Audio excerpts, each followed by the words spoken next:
Explosive testimony in the federal sex trafficking trial against Sean Diddy Combs. Yeah, today jurors heard from Capricorn Clark. She was a former employee of Combs who testified that the music mogul kidnapped and threatened her during her time working for him. Combs has pleaded not guilty to all charges in the case. NBC News entertainment correspondent Chloe Melas is outside the courthouse for us once again in New York City.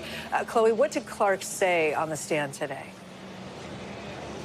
It was incredibly riveting. She was emotional. Just a few moments ago, she actually apologized to the judge for crying so much. This is a woman who was a personal assistant for Combs at one point and then held various roles on and off over the course of 14 years. And she talked about this one moment from December 2011 when she says that Combs was furious when he found out that Cassie had been cheating on him with musician Kid Cudi. Remember, Kid Cudi, whose real name is Scott Mescudi, he testified last week. And so now we're getting a fuller picture of her version of what happened in December 2011 when Combs allegedly broke into Kid Cudi's house after he found out that Cassie and Kid Cudi were having this relationship. And she says that Combs showed up to her apartment early in the morning with a gun and kidnapped her, forced her to go with him to break into Kid Cudi's home.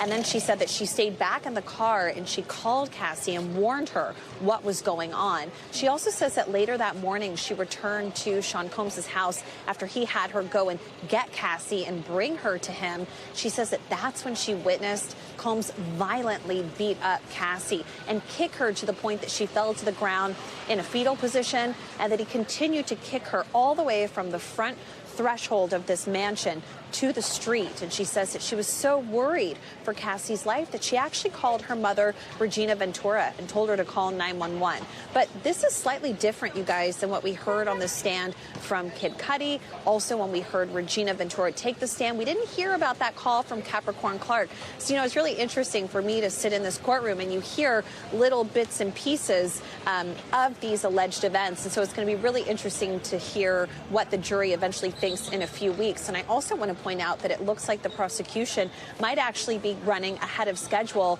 and they may only have just about 4 weeks left of their case before they hand it over to the defense. And Chloe, who else are we expecting to see on the stand this week?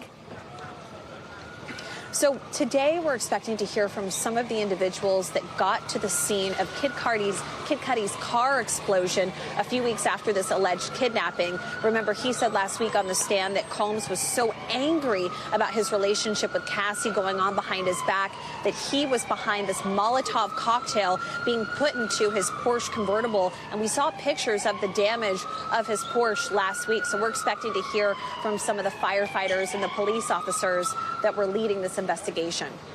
Thanks for watching. Stay updated about breaking news and top stories on the NBC News app or follow us on social media.